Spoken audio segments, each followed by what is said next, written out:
আসসালামু আলাইকুম, welcome to take world. আমরা সবাই সাধারণত অ্যান্ড্রয়েড ফোন ইউজ করি এবং অ্যান্ড্রয়েড ফোনের ইউজের মাত্রাটা অনেক সময় আমাদের অত্যাধিক হয়ে যায়। আসলে কতটুকু ইউজ করি, কোন জায়গায় কতটুকু আমাদের সময়টা যাচ্ছে অ্যান্ড্রয়েড ফোনে, এটা কিন্তু আমরা চাইলেই দেখে নিতে পারি। কীভাবে দেখবো আমরা, দেখি এটাই আজকে দেখাবো। ফার্স্টে এই জন্য আপনি চলে যাবেন আপনার সেটিংসে।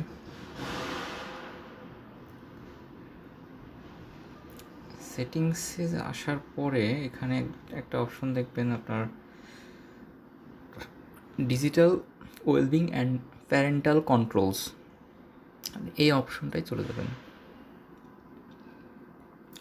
দেখুন এখানে আসার পরে আমি আজকে কতটুকু ফোন ইউজ করছি এটা আমার কিন্তু দেখাচ্ছে 1 hour 25 minutes, এবং এর মধ্যে সোশিয়াল ইউজ করছি 28 মিনিট, গেমসে 14 মিনিটস, আদার 14 মিনিটস, 40 মিনিটস।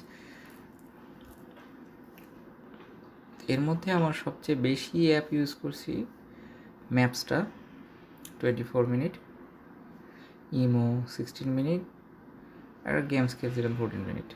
তো আপনি এভাবে কিন্তু আপনার প্রত্যেকটা অ্যাপস কতটুকু ইউজ করছেন এটা এখান থেকে দেখে নিতে পারেন, এবং এটা আপনি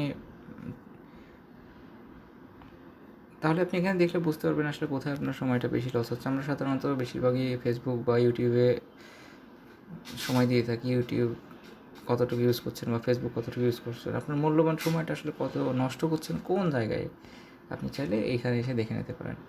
আপনি চাইলে এখান থেকে আপনার কোনো অ্যাপসে টাইমারও দিয়ে দিতে পারেন যে আমি অ্যাপসটা কতটুকু ইউজ করবো একদিনে। যেমন এখানে আমার একটা অ্যাপস দেখা যাচ্ছে ফেসবুক, দিনে 12 ঘন্টা দেওয়া।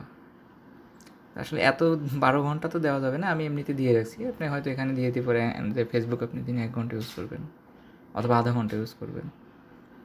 এইভাবে টাইমটা আপনি সেট করতে পারবেন। এখানে এসে সেট করার জন্য আপনাকে এর মধ্যে আসার পরে আপনি কী কোনটায় টাইম সেট করতে চাচ্ছেন এখান থেকে আপনি অ্যাপসগুলো সিলেক্ট করতে পারবেন। সিলেক্ট করার পরে যখন সেটা সিলেক্ট হয়ে যাবে, এই যে সেট টাইমার লেখা আছে, এই সেট টাইমারে ক্লিক করলে আপনি টাইমটা এখানে ফিক্স করে দিতে পারবেন কতটুকু ইউজ করবেন। তো এইভাবে আপনি আপনার ফোনের অ্যাপস টাইমগুলো দেখে নিতে পারেন, কোথায় ইউজ করছেন, কোথায় আপনার সময় যাচ্ছে বেশি। তাতে আপনার প্রতিদিনের সময়টাকে আরও সুন্দরভাবে ম্যানেজ করে ভালো কাজে বা ফ্রুটফুল কোনো কাজে আপনি এটাকে ইউজ করতে পারবেন। ধন্যবাদ কষ্ট করে ভিডিওটা শেষ পর্যন্ত দেখার জন্য। চ্যানেলে নতুন হয়ে থাকলে চ্যানেলটাকে অবশ্যই সাবস্ক্রাইব করবেন এবং লাইক এবং কমেন্ট করে একটু উৎসাহিত করবেন যদি ভালো লাগে ভিডিওটা। ধন্যবাদ। আসসালামু আলাইকুম।